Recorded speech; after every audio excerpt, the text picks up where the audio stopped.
Сегодняшний день ознаменовался важным культурным событием – открытием выставки живописи Игоря Хоронько «Дорогами мужества. Сестра героя». Церемония открытия началась с приветственного слова председателя правительства Ингушетии Владимира Состенина. Он подчеркнул важность сохранения исторической памяти через искусство и выразил благодарность художнику за его вклад в благородную миссию.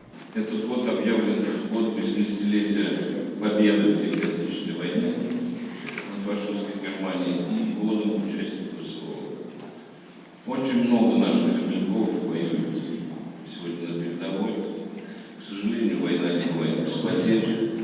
И очень хорошо, что сегодня мы вспоминаем Махмуда Мусаевича Гулева, отдавшего жизнь за то, чтобы мы в будущем и сегодня жили мирно.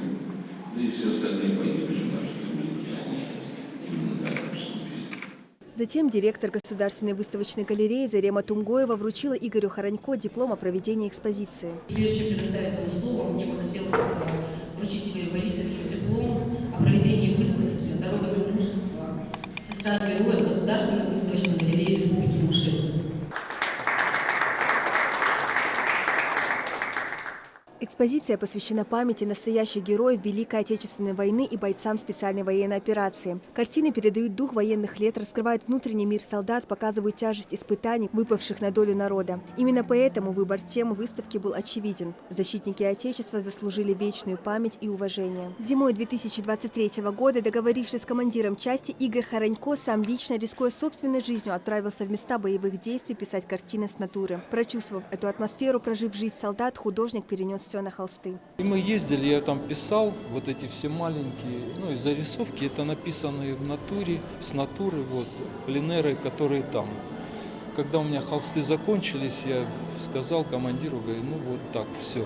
Потом уже приехал домой и делал вот большие, на ощущениях. То есть вот так это все. Особенное внимание уделено одному из героев, сержанту Махмуту Евлоеву, чье имя стало символом смелости и стойкости. За проявленное мужество и отвагу росгвардейцы посмертно наградили орденом мужества. Махмуд Мусаевич, будто предчувствуя свою гибель перед отправкой на СВО, завещал своей семье строительство медресе на его участке. В биографии Махмута, подготовленной искусствоведом Государственного музея изобразительных искусств, мог ознакомиться каждый посетитель. Для меня большая честь, что мне поручили готовить материал об этом замечательном человеке Махмуте Евлоеве, который после себя оставил такое глубокое, потрясающее духовное наследие. И когда я собирала информацию о нем, я, конечно, обратилась к его родственникам. В основном я общалась с его сестрой, замечательной женщиной, которая до сих пор с тяжестью в сердце, конечно, говорит о брате, потому что это невосполнимая потеря для всей семьи. Евлоева Зейнаб была особенным приглашенным гостем. В память о погибшем брате Игорь Хоронько написал портрет Махмута. Эту работу художник подарил сестре героя. Хотелось Она расстроилась. для вас сделать, такую память.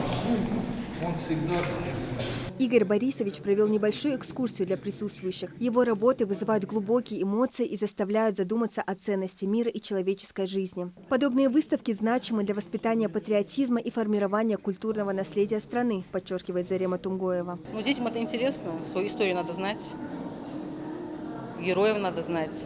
Это патриотическое воспитание, они должны видеть, что наше прошлое важно, потому что они создали все условия для будущего. «Дорога мужества» – это серия полотен, каждая из которых рассказывает свою историю. Художник сумел передать через краски и линии не только внешние образы, но и внутренние переживания людей, проходящих через огонь сражений. Каждый желающий может посетить выставку и почувствовать личные чувства и эмоции автора, запечатленные его кистью. Экспозиция продлится до 11 апреля, действует Пушкинская карта. Луиза Арапиева, Султан Магушков, Магаз 24.